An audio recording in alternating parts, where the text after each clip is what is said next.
안녕하세요. 저는 다 큰 아들을 하나 잃고 죽었다가 되살아난 63살 아줌마입니다. 제가 말을 극단적으로 표현했다고 생각할지 모르겠어요. 하지만 죽었다 살아났다는 그 말이 제 상황에 꼭 알맞습니다. 제가 생각해도 그때 저는 그냥 죽은 채로 눈만 뜨고 있는 시체나 다름없었어요. 자식을 잃었다는 것만으로도 삶을 포기하기에 충분한 이유가 되기도 하잖아요. 저한테는 정말 자식이 재산이고 전부고 목숨이었는데 사랑하는 우리 아들을 잃었다는 건 호흡이 멎기 직전과 비슷한 고통이었어요. 어린 아들을 잃는 것도 당연히 괴롭고 죽을 것 같겠지만 다 키워놓은 아들이 실종되는 건 보기 드문 일이기도 하고 쌓아온 추억도 그만큼 많아서 정말 미치고 팔짝 뛸 노릇이더군요. 아직도 그날만 생각하면 심장이 벌렁거리고 눈물이 왈칵 나옵니다. 지금 이렇게 글을 쓰게 된 건 그날이 괴로울 만큼 여전히 힘들지만 저의 인생 전환기이기도 하기에 노력해서 추억으로 남겨보고자 찾게 되었어요. 그래도 다른 사람에게 제 이야기를 들려주고 소통한다면 제 인생의 터닝 포인트가 영원히 살아있을 것 같은 느낌이거든요. 사람은 정말 죽기 직전까지 눈을 감았다가 살아나면 그때부턴 일어설 일만 생긴다던데 제게 딱 그런 일들이 생겨버린 거예요. 그래서 제 인생 그래프가 얼마나 바닥을 쳤었고 얼마나 치솟고 있는지 한번 들어보시겠습니까? 제게는 아들 3명이 있습니다. 제가 남편을 만나 결혼을 하게 된 계기는 솔직히 속도 위반이었어요. 당시 남편을 미친 듯이 사랑해서 결혼을 했다기보단 제 나이 때는 이웃에 괜찮은 총각이 있으면 어른들이 알아서 자리를 만들어줬고 어른들 강요에 의해 대개 인연이 이루어졌던 시절이었습니다. 얼굴도 모르고 결혼하는 사람도 덜어 있었어요. 아마 남편도 저를 막 사랑하진 않았을 거라고 생각합니다. 그저 혈기왕성한 나이에 어여쁜 아가씨를 앞에 두고 있다 보니 호기심이 생겨 저를 만났을 거예요. 그렇게 만들어진 첫째는 저와 남편이 결혼을 해야 된다는 무의식적인 의미를 만들어 주었습니다. 결국 저와 남편을 묶어준 열쇠고리는 첫째 아들이었던 거죠. 그리고 첫째의 기쁨을 만끽하기도 전에 저는 또 둘째를 가졌고 그 뒤로 셋째까지 1년 주기로 연달아 아들을 낳았습니다. 아이를 원해서 낳았다기보단 생겨서 낳았다는 게 더 맞는 표현이었을 정도로 남편과 저는 그렇게 서로를 위한 편은 아니었어요. 대신 남편이 매사에 좀 성급하긴 했습니다. 애 갖고 싶어 안달난 사람처럼요. 저희는 사랑하지 않은 것 치고는 아이 3명을 낳을 때까진 남들 사는 것처럼 무난하게 살았어요. 아들이 아니었다면 그때 제 기억은 불행밖에 없었을 겁니다. 그렇다고 감정 없는 부부가 얼마나 오래 갔겠습니까? 남편과 제가 틀어지기 시작한 건 정확히 셋째를 출산하기 위해 병원에 왔던 그날이었습니다. 여보, 나 좀 데리러 올 수 있어? 내가 급하게 산통이 와서 아무것도 못 챙겨왔거든. 당신이 좀 와서 봐줘야 될 것 같은데? 뭐야, 엄마가 당신 집에 없다더니 거기가 있었냐? 무슨 별것도 아닌 걸로 전화질이야.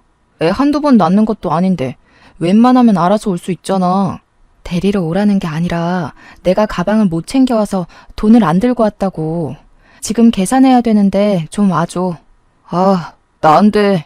오늘 부장님 골프 내기 지셔서 우신단 말이야. 바쁘니까 엄마더러 오라고 해. 부장님 부르네. 들어가 봐야겠다. 남편은 아이가 한 명씩 태어날 때마다 책임감을 쌓는 게 아니라 귀찮음을 깔았습니다. 이렇게 출산을 한 적은 처음이라 남편의 이런 반응도 처음 당했어요. 물론 그동안 첫째, 둘째도 저 혼자 낳긴 했지만 그땐 견딜 만한 진통이었던지라 제가 알아서 출산 준비를 다 하고 병원을 갔었거든요. 집에서도 남편이 저를 개무시하긴 해도 아이들에 대해선 그렇게 막 냉철하기만 한 아빠는 아니어서 더 당황할 수밖에 없었어요. 남편의 전화가 무작정 끊겨버리자 병원 직원들 눈치가 보였습니다.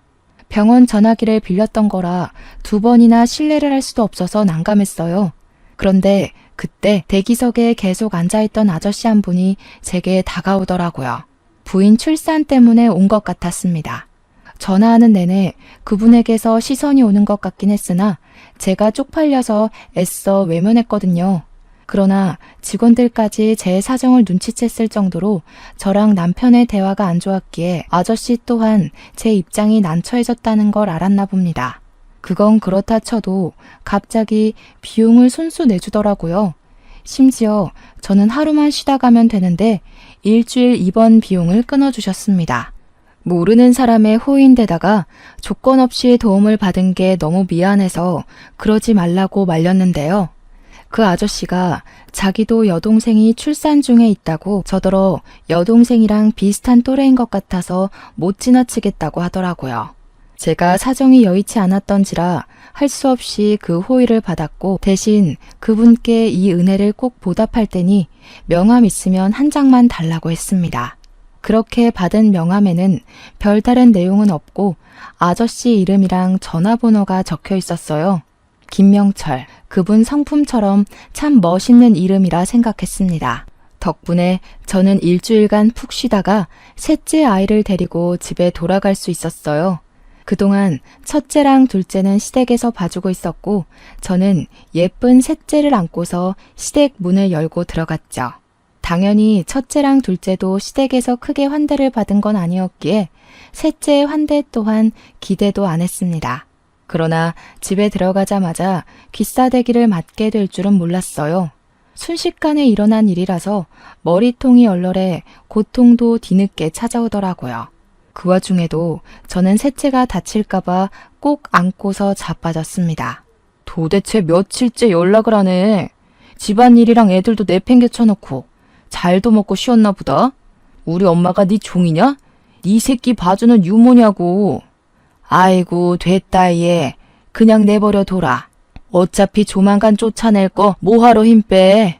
괜히 몸 안 좋은데 짐 싸는 거나 좀 도와줘. 시모가 둘째를 안고 첫째에게 밥을 먹이면서 하는 소리에 저는 놀라서 움츠리고 있던 얼굴을 들었습니다. 그러자 한 대 더 날라온 손 때문에 저는 완전 신발장에 나뒹굴어 버렸어요. 거센 반동에 셋째가 울기 시작했지만 저는 일단 시모한테 그게 무슨 소리냐고 뭘 쫓아낸다는 거냐고 소리를 쳤습니다. 이 집에서 가장 쓸모없는 게 뭐겠니? 손자 3명이면 너한테 볼 일은 다 봤다. 우리 아들은 마침 괜찮은 집안 여자가 생겨서 거기랑 맺어주려고 하니까 너는 그만 네 갈 길 가봐라. 알고 보니 저와 남편은 어른들이 이어준 사이가 아니었어요. 저는 그냥 남편한테 던져진 놀이개였던 겁니다. 결혼하기 전부터 남편의 짝으로 시모가 점지한 여자가 있었는데 그 여자가 태생적으로 불임이라는 거예요. 그래서 대신 애를 낳아줄 제가 필요했다고 합니다. 청청병력 같은 개소리에 저는 식겁해서 일단 우리 애들을 지키려 했어요. 필사적으로 남편을 밀치고 뛰어가 첫째랑 시모 품에 있는 둘째를 뺏으려고 악바리같이 덤볐습니다. 그러자 남편이 나서서 제 품에 있는 애들을 다 떼어내 저를 잡아 끌었어요.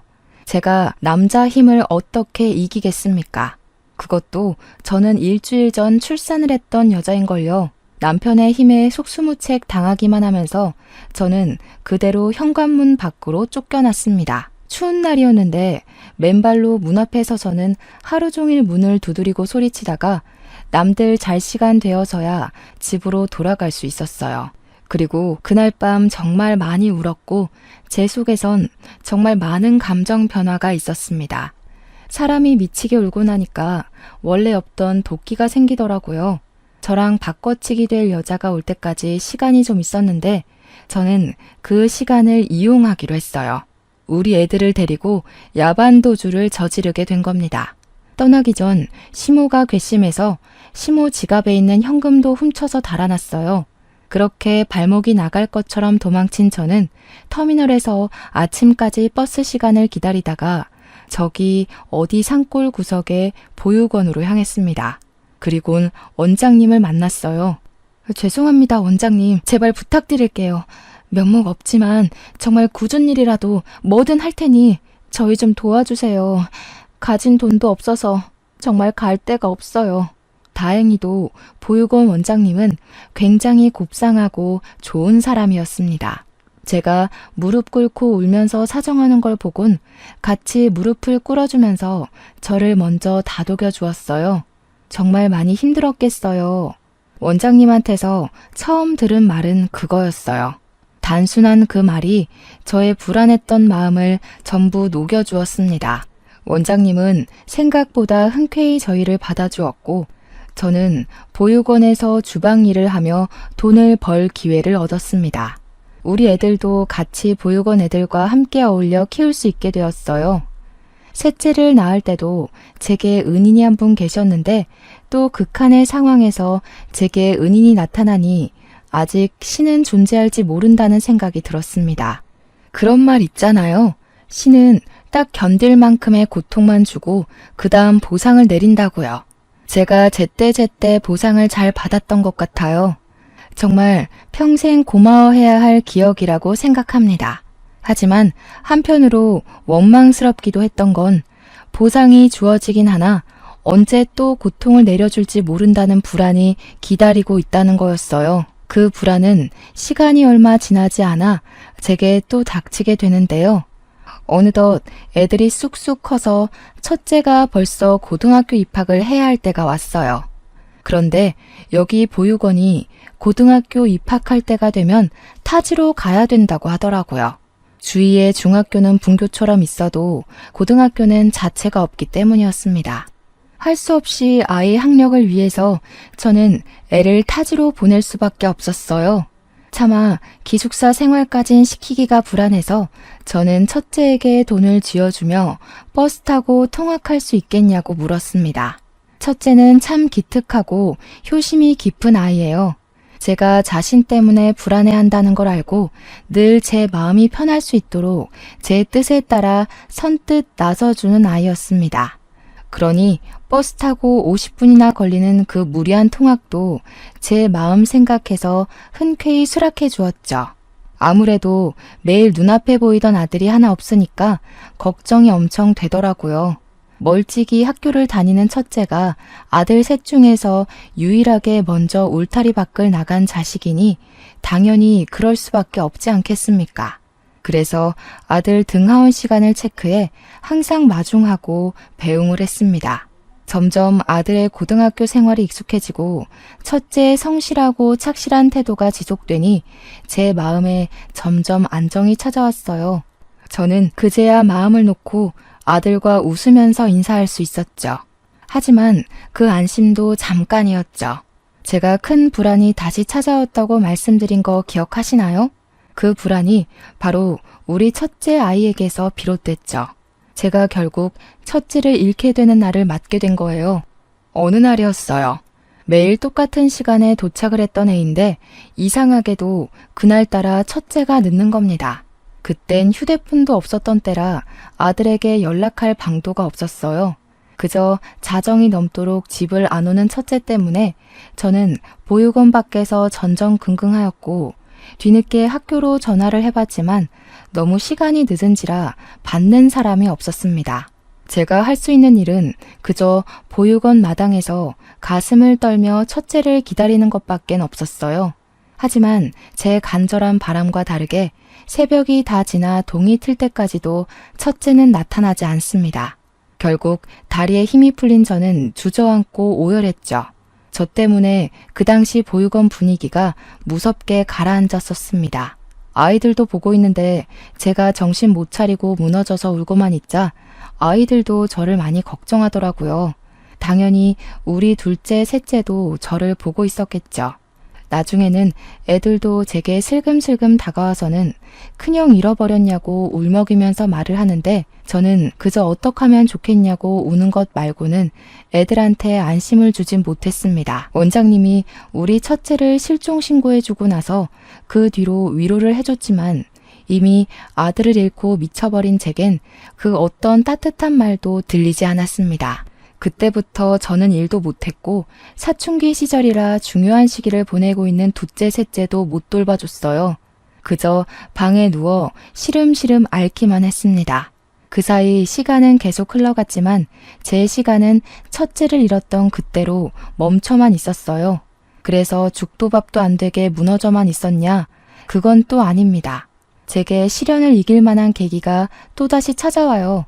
제가 다시 기운 차릴 수밖에 없었던 건 바로 원장님의 제안 때문이었습니다. 내가 한 선생을 얼마나 믿는지 알지? 아직도 한 선생이 내게 찾아준 걸 너무 고맙게 생각하고 있어. 나 여기 보육원 30대 때부터 시작해서 정말 아끼며 키워온 거야. 그래서 물려줄 때도 내가 아끼는 사람한테 주고 싶다고 생각하고 있었거든. 나한테는 한 선생이 그런 사람이야. 그러니 이걸 한 선생이 이어서 받아줬으면 좋겠는데 저는 그동안 원장님 권유로 사회복지 1급 자격증, 아동 관련 자격증 등등을 공부해서 자격증을 소지하고 있었고 원장님 말대로 혹시 어디 가서라도 경제 생활에 문제 없도록 앞날을 대비해 놨었습니다.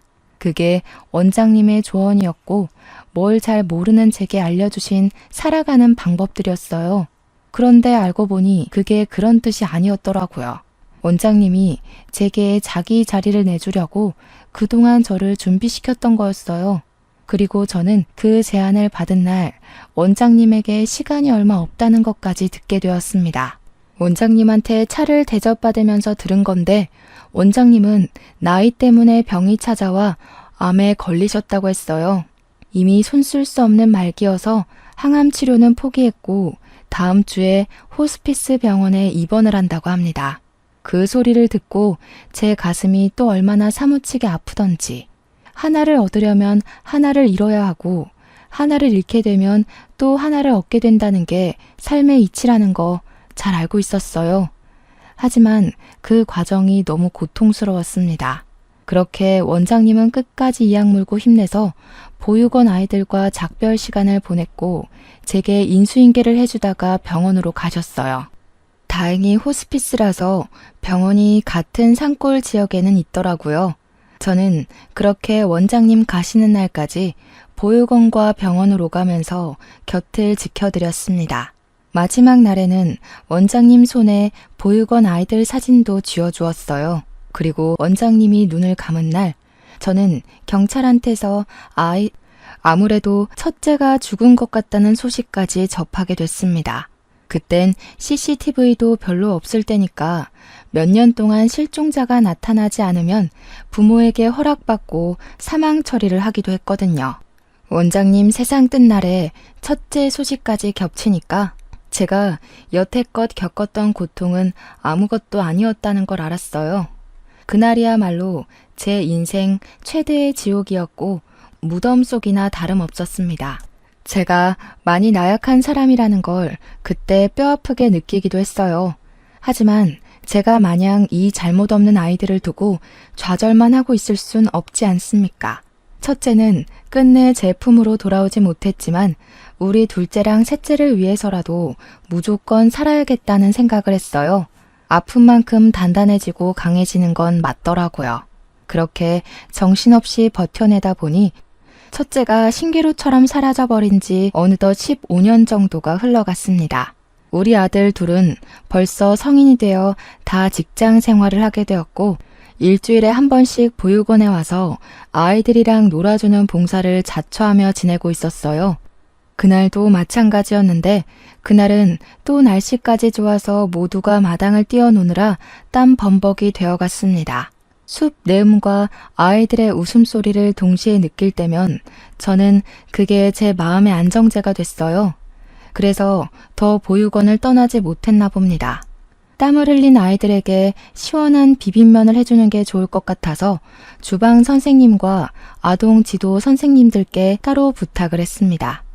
그때였어요. 원장실로 의문의 번호로 전화가 왔는데 받아보니까 우리 보육원에 후원을 했었다는 후원자분의 연락이더군요. 후원자가 오랜만에 다시 보육원을 찾은 이유는 자기가 곧 퇴직을 앞두고 있는데 퇴직하면 재산의 절반을 보육원에 후원하고 싶다고 연락하신 거더라고요. 돌아가신 원장님과 인연이 참 깊은 분인 듯 했습니다. 그래도 저희가 굉장한 재산을 후원받는 건데 마냥 전화상으로만 받고 지나가기 좀 그렇지 않겠습니까? 원장님도 후원자분들에게 늘 상냥하고 최선을 다하시는 분이셨거든요.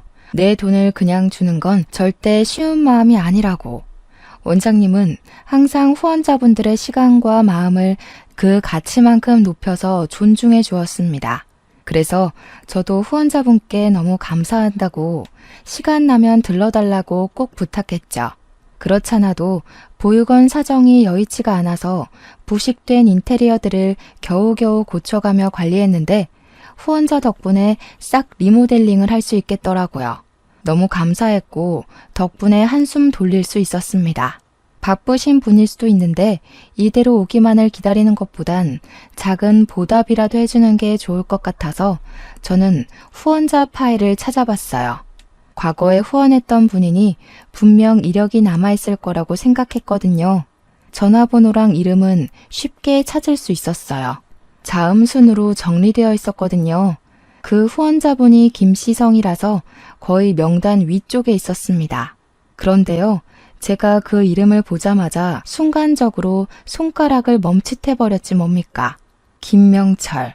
분명 제가 확인한 전화번호의 이름이 그렇게 적혀 있었습니다. 이분 이름은 절대 잊지 못했어요. 제게 첫 번째 은인이니까요. 한데 왜 이분 이름이 여기에 있는 건지, 동명이인인 걸까? 그렇게 생각하고 있는 순간이었습니다. 그때 제 아들 둘이서 다급하게 엄마 하고 소리를 치며 들이닥쳤어요. 너무 성급한 목소리길래 혹시 우리 원 애들이라도 다친 줄 알고 놀라서 얼른 나가보았습니다. 큰형 이름으로 편지가 날라왔어. 방금 우체국 아저씨가 주고 가셨는데 보내는 이에는 형 이름만 적혀있고 받는 사람이 엄마야. 애들 말을 듣는데 순간적으로 심장이 쿵 내려앉았습니다. 편지를 들고 있던 막내가 저를 걱정하면서 그것을 내밀었는데요. 떨리는 손으로 그 편지를 받아보니 봉투에는 정말로 우리 첫째 아이 이름이 적혀 있더라고요. 그런데요, 저는 그게 전혀 애타지가 않았습니다. 오히려 그걸 보자마자 우라가 치밀었어요. 제 아들은 이미 죽어서 제가 따로 장례도 조촐하게 치렀고 15년째 제사도 지내고 있었습니다. 차마 사망 신고는 못했지만 그렇게 아들을 천천히 보내주다가 제가 과거처럼 아들을 웃으면서 배웅해 줄 수 있을 때 그때 사망 신고를 하려고 계속 미루고 있었어요. 그러니까 제 말은 첫째 이름으로 날라온 이 편지는 거짓이라는 겁니다. 그 순간 잠자고 있던 저의 슬픔이 가슴 속부터 끌어올랐어요. 누군가 제 아들의 죽음으로 장난질을 했다는 생각에 화가 나서 그 편지를 다 찢어 발겼습니다. 어떤 놈들이 남의 속 뒤집어 놓으려고 수작을 부리는 거야. 왜 내 아들을 2번 죽여? 왜 겨우 이악 물고 살아가고 있는 나를 건드리냐고. 제발 나 좀 내버려둬 좀. 저는 울분을 토하면서 편지를 다 찢어버리고 그대로 주저앉아 무릎에 얼굴을 묻었습니다. 첫째를 잃은 슬픔은 세월이 지났다고 해서 반쪽이 되지는 않더라고요. 그냥 일렁이지 않고 잠자고 있을 뿐인 거였어요. 그러니 제가 또 금세 이렇게 미어지는 심장을 움켜쥐고 운 거 아니겠습니까? 그렇게 또 반 정신 나간 상태로 일주일을 지새며 그 장난 편지를 겨우 기억 속 저편으로 묻어갔어요. 그런데 도대체 저한테 왜 이러는 건지 똑같은 편지가 또 날라온 겁니다. 미쳐버리는 줄 알았습니다. 당장 그 사람을 찾아내 숨통을 끊어버리고 싶은 분노까지 차올랐어요. 그래서 이번에는 경찰까지 신고해서 장난질하는 사람의 정체를 찾을까 했지만 둘째가 제게 편지를 주기 전에 먼저 뜯어서 읽어보더니 엉뚱한 말을 하는 바람에 모든 생각을 잊었습니다. 엄마, 나도 말도 안 되는 소리란 거 아는데 이거 아무래도 형 글씨체 맞는 것 같아. 내가 형한테 과외받아서 형 글씨 제일 잘 알잖아. 혹시 형 안 죽은 게 아닐까? 형 시신도 어디 있는지 모르고 사실 죽은 게 아니라 행방불명인 거잖아. 너까지 왜 이래? 엄마가 얼마나 힘들게 지내왔는지 몰라서 그런 소리를 해? 너희까지 이러면 엄마 진짜 숨 못 쉬어. 제발 엄마 좀 도와줘, 응? 제가 아무리 호소를 하여도 아들 둘은 편지 뜯어보는 데만 정신이 팔려 있었습니다. 평소 제 말에는 귀를 쫑긋 세우며 잘 들어주던 아들들인데 그날만큼은 제 말을 아예 들은 채를 안 했어요. 그러면서 아까 했던 말, 첫째 필기체 같단 소리만 계속 반복하길래 더 이상 못 보겠어서 저는 애들한테 아예 돌아서 버렸습니다. 너무 슬퍼서 머리까지 터질 지경으로 아팠으니까요. 그런데 이제는 막내가 원장실 서랍에서 첫째가 썼던 노트까지 하나 챙겨오더니 편지랑 비교를 해보더라고요. 그 노트는 제가 차마 태우지 못한 아들의 물건 중 하나였습니다.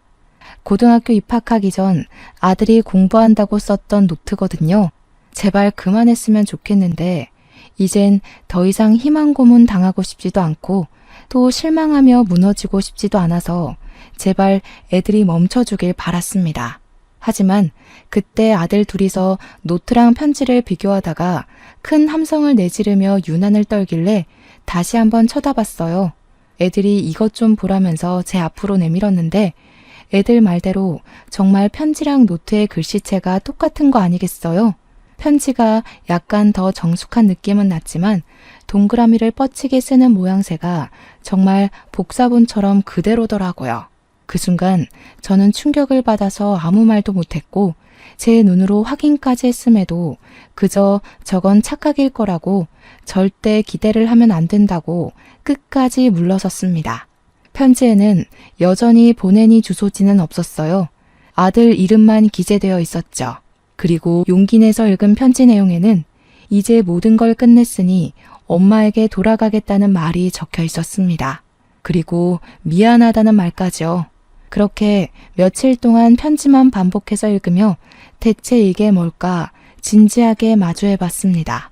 그리곤 저에게 정말 믿을 수 없는 기상천외의 일이 발생하고 말아요. 잠깐 지도 선생님들이 맡겨놓고 간 아동일지를 정리 중이었는데요. 순간 어디서 엄마 하는 소리가 어디서 들리는 겁니다. 제 몸의 온 세포가 반응할 만큼 익숙한 우리 아들의 목소리였지만 당연히 제가 착각한 거라고 생각했어요. 오늘 우리 둘째랑 셋째가 왔던가? 아, 오늘 안 온다고 했지. 그저 이 정도의 생각만 하고 그쳤습니다. 그런데 다시 한 번 더 엄마 소리가 들리더라고요. 처음은 환청이라 생각하고 넘길 수 있었지만 두 번째로 들리는 목소리는 확인도 하기 전에 제 눈물샘을 자극했습니다. 돌아보지도 못한 저는 들고 있던 볼펜을 떨구었어요. 엄마, 저 창민이에요. 오래 기다리게 해서 정말 죄송해요. 엄마한테는 정말 죽을 죄를 지었어요. 그 순간 저는 고개를 돌려 원장실 입구를 돌아봤습니다. 귀신도 아니고 환영도 아닌 죽은 줄만 알았던 우리 첫째가 원장실 눈앞에 우두커니 서 있더라고요. 숨이 막힐 정도로 놀라서 손이 떨렸고 저는 그대로 달려가 아들을 살폈습니다. 말도 안 된다. 네가 정말 내 아들이 맞는 거니? 창민이 맞아? 어머나 세상에. 어떻게 이럴 수가 있어. 어떻게 네가 이리 살아있는 거야? 아니야. 다 필요 없다. 정말 내 아들 맞네. 맞아. 내 아들이 살아있었구나. 죽지 않고 살아있었어. 저는 첫째를 붙잡고 같은 말을 반복하면서 계속 첫째 팔을 붙잡았습니다. 놀랍게도 정숙한 어른이 되어버린 그 총각은 제 아들이 맞더라고요. 몸이랑 키만 컸지 제 아들이 맞았어요. 이 꿈 같은 게 사실이라는 걸 실감하자마자 저는 첫째를 부둥켜 안고 한참 동안 울었습니다. 그리고 진정하고 난 뒤에야 그동안 어떻게 된 건지 첫째의 사정을 들을 수 있었는데요. 충격적이게도 첫째는 잠적을 한 그날 제 전 남편을 만났다고 했어요. 제 아들 입에서 그 인간 얘기가 나오자 바로 심장이 벌렁벌렁 거리더라고요. 그래서 제 아들이 어떻게 전 남편을 알아봤냐면요. 아들이 버스를 타려고 기다리고 있다가 그 옆으로 줄지어 서 있는 택시에서 기사들이 내려가지고 수다를 떨고 있었대요. 그중 유독 얘기를 크게 떵떵거리며 말하는 아저씨가 하나 있었는데 그 아저씨 입에서 자기 이름뿐만 아니라 둘째, 셋째 이름까지 들었다는 겁니다. 그래서 첫째는 그 아저씨가 자기 아빠라는 걸 눈치챘다고 했어요. 뜻밖인 곳에서 아빠를 만나게 된 것만으로 당황스러웠는데 그 아저씨가 함부로 얘기를 짓거리는 내용 때문에 화가 나서 생전 처음 누군가를 죽이고 싶다는 생각을 했을 정도로 분노가 차올랐답니다. 그러니까 그 내용이 전부 제 이야기였대요. 전 남편이 저를 완전 놀이개 장난감식으로 동네방네 떠들면서 저를 버렸다고 자랑처럼 짓거리길래 아들이 자처해서 전 남편에게 다가갔다고 했어요. 당황하는 전 남편에게 아들은 자신의 신분을 밝혔고 못 믿겠으면 친자 검사하겠다고 해서 같이 유전자 검사까지 받으러 갔다는 거 아니겠습니까? 그리고는 그 집에 스스로 기어들어가는 바람에 보육원으로 돌아오지 못했던 거라고 했습니다. 도대체 왜 그랬어? 네 잘못이 아닌데 왜 네가 엄마를 대신해서 그 썩을 놈 집에 기어들어가? 엄마는 그게 더 가슴 아픈 건 몰라? 그러다 너까지 그놈 때문에 잘못되면 엄마 그땐 진짜 어떻게 살라고? 미안해 엄마. 나도 정신 차리고 보니까 내가 친자 검사를 하고 있더라. 너무 화가 나서 견딜 수가 없었어. 엄마가 우리 지켜내면서 사느라 얼마나 고생했는지 아는데 그 새끼는 엄마 욕하면서 엄마더러 어디 가서 굶어 죽었을 거라고 깔깔대잖아. 첫째는 제 과거를 자세히 알게 된 것도 참을 수 없었고 상상 이상으로 쓰레기인 친부 인격에 화가 치밀어서 복수하고 싶었다고 했습니다. 자기 본능대로 움직였더니 그 집에 제 발로 들어가는 상황까지 갔다고 해요. 그렇게 해서라도 친부를 망가뜨리고 싶었답니다. 거기에 신경 쓰면서 시간을 보냈다 보니 세월을 인지하지 못한 채 15년이 지나버렸다고 했어요.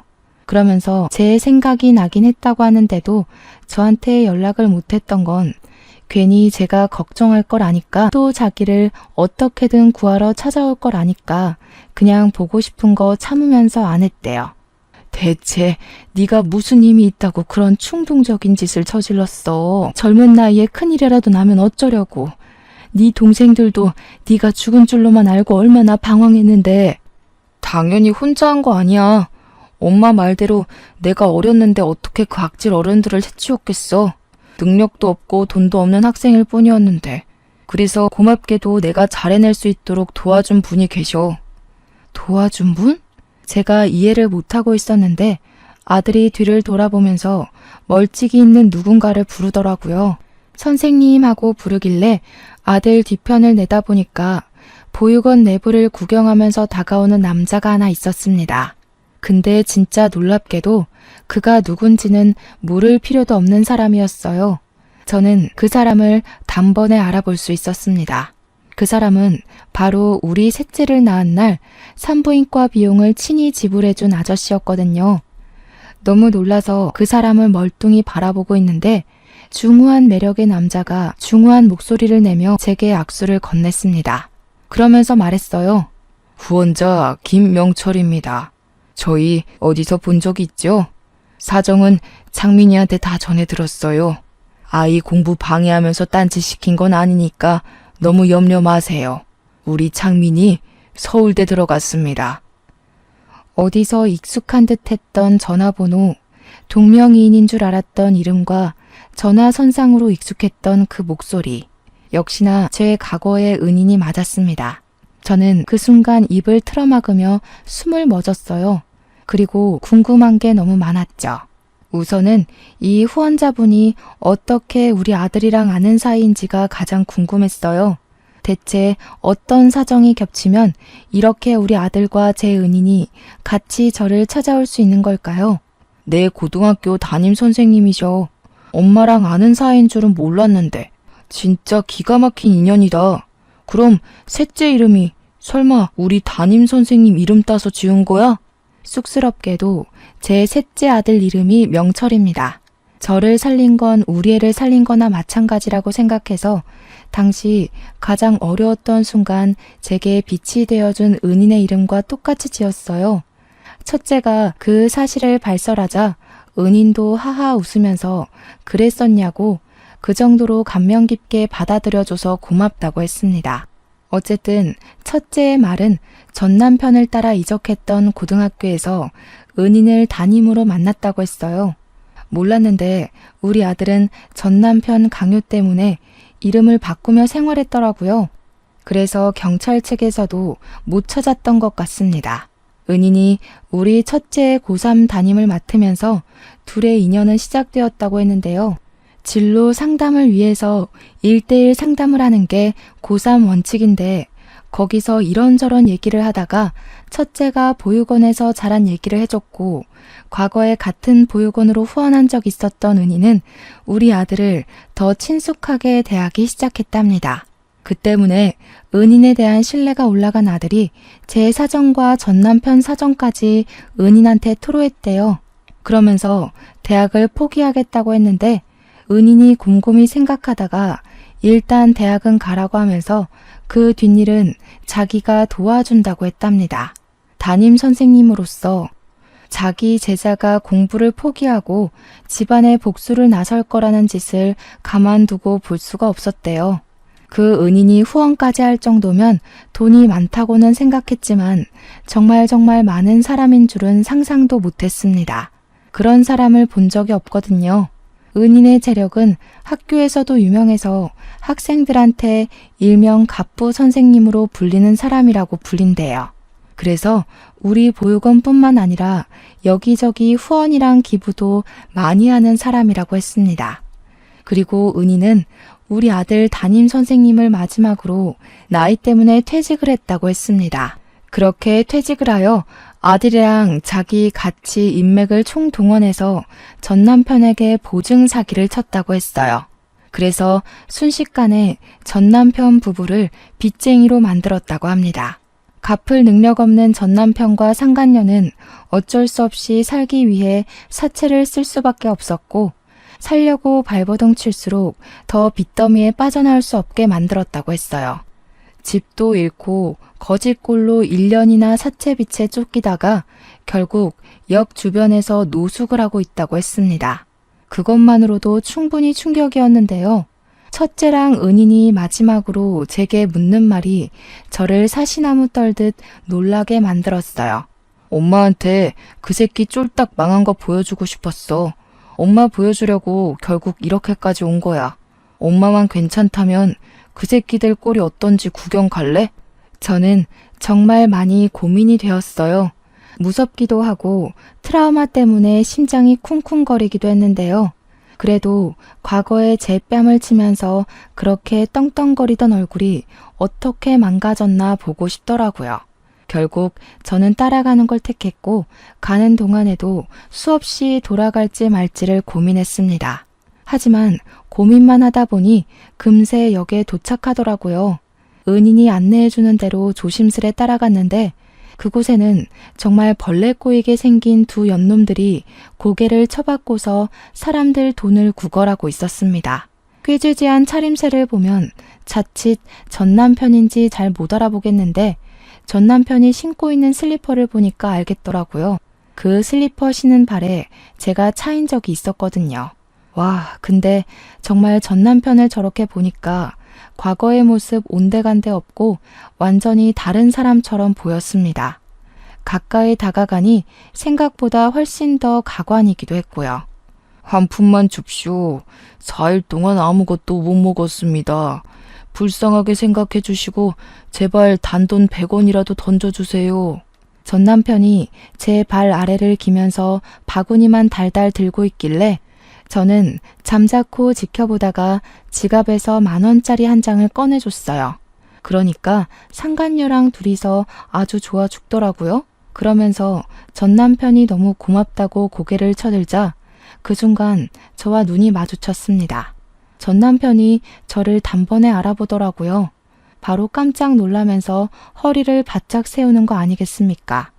옆에 상간녀는 당연히 저를 몰랐겠지만 제 남편이 여보 하는 바람에 제가 전 남편의 전처라는 걸 눈치챘을 겁니다.